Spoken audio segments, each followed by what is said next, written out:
बरसों पहले ब्रजभूमि में प्रेम, भक्ति और करुणा का एक अद्भुत संगम था, राधा और कृष्ण का। इन दोनों की कथा सिर्फ प्रेम की नहीं, बल्कि आत्मसरेंडर, निस्वार्थता और आंतरिक शक्ति की भी कहानी है। राधा कृष्ण का प्रेम भौतिक नहीं, बल्कि दिव्यता का प्रतीक है, जो हर हृदय को प्रेरित करता है। कहते हैं कि एक दिन वृंदावन में एक अनोखी घटना घटी। गोकुल में उत्सव का समय था, चारों ओर उल्लास की ध्वनि थी।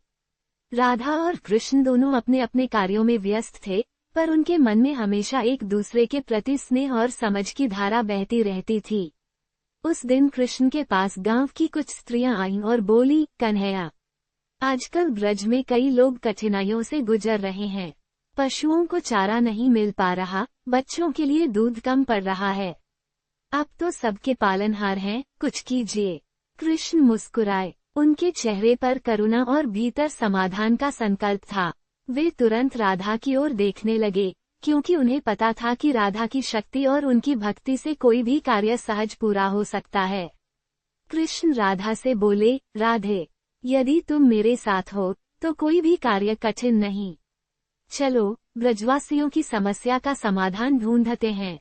राधा ने प्रेम से मुस्कुराकर कहा, कान्हा, जब मन में सेवा का भाव हो, तो मार्ग स्वयं बन जाता है। चलिए, हम सबका दुख दूर करें। दोनों निकल पड़े। कृष्ण ने अपनी बंसी उठाई और राधा ने अपनी करुणा। जब वे ब्रज के जंगलों में पहुंचे, तो देखा कि कई जगह सूखा पड़ा है। राधा ने अपनी तपस्विनी ऊर्जा से प्रकृति की ओर नम्र प्रार्थना की। कृष्ण ने बंसी बजाई, जिसकी धुन से वातावरण में नई शक्ति फैल गई। बंसी की ध्वनि सुनकर बादलों ने घिरना शुरू किया। देखते ही देखते वर्षा होने लगी। पेड़ पौधे हरे होने लगे, नदियां भरने लगी और ब्रज में आनंद की बौछार हो गई। ब्रजवासी खुशी से चिल्लाए, राधे कृष्ण की जय। लेकिन इसके बाद जो हुआ, वह और भी प्रेरणादायक था। राधा और कृष्ण दोनों ने गांव वालों को एक संदेश दिया। राधा बोली, सिर्फ कृपा से जीवन नहीं चलता, कर्म भी आवश्यक है।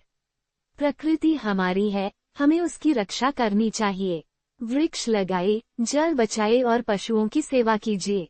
कृष्ण ने आगे कहा, जब मन में स्वार्थ छोड़कर सेवा और प्रेम का भाव जागृत होता है, तो सारा संसार हमारा अपना बन जाता है। कभी भी कठिनाई आए, एक दूसरे का साथ न छोड़ें। प्रेम सबसे बड़ी शक्ति है। ब्रजवासियों ने प्रण लिया कि वे प्रकृति और पशुओं की रक्षा करेंगे और परस्पर सहयोग में रहेंगे।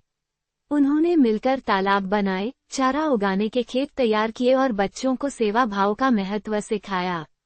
उस दिन राधा कृष्ण ने जो उदाहरण दिया, वह सिर्फ चमत्कार नहीं था, वह एक संदेश था कि प्रेम और करुणा से हर कठिनाई मिट सकती है।